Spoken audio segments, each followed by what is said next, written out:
As the years passed after the earliest generations of humanity, people multiplied across the earth. Families grew into clans, and clans into communities. The land that had once held only a few now carried many. Children were born in increasing numbers, and the sound of human life filled valleys and plains. During this time, Scripture describes a mysterious development. The sons of God saw that the daughters of humans were beautiful, and they chose wives from among them. These unions reflected a world beginning to drift from God's intended order. Because of this growing condition, God declared that His Spirit would not remain with mankind forever, since humans were mortal and flawed. A limit was set upon human life, and their days would be 120 years. The text also speaks of mighty beings called the Nephilim who lived on the earth in those days and afterward. They were known as powerful warriors, men of renown whose names were remembered. Strength, fame, and influence spread across the world, but power did not bring righteousness. Instead,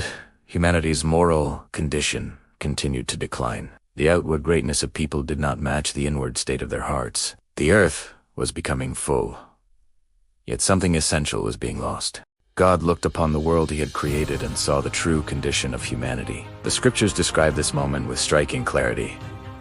Every inclination of the thoughts of the human heart was only evil continually. This was not occasional wrongdoing or rare acts of violence. It was a constant condition, a pattern woven into daily life. Violence filled the earth. Harm, injustice, cruelty, and corruption spread from person to person like a sickness. What had begun with small acts of disobedience generations earlier had now grown into a worldwide condition. The goodness that once marked creation seemed buried beneath layers of selfishness and destruction. The text says that the Lord was grieved that He had made mankind on the earth, and His heart was filled with pain.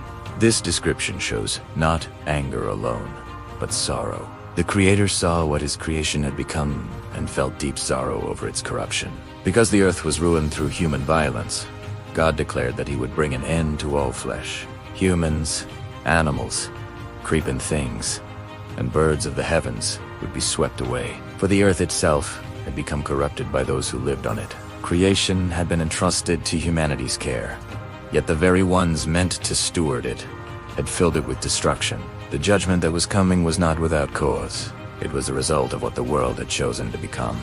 Yet in the middle of a corrupt world, one life stood in contrast to all the rest. His name was Noah. The Scriptures describe him with words rarely used for anyone else in his generation. He was righteous and blameless among the people of his time, and he walked faithfully with God. While others followed violence, selfishness, and evil, Noah chose obedience. While the world turned away, he remained steady.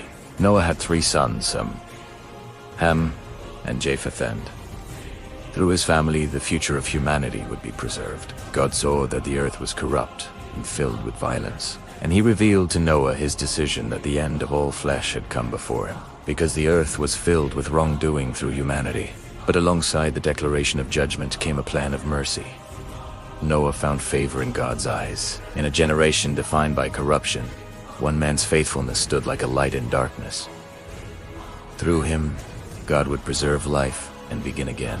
This moment marks a turning point in the biblical story. The world had reached a depth of wickedness that could no longer continue unchanged.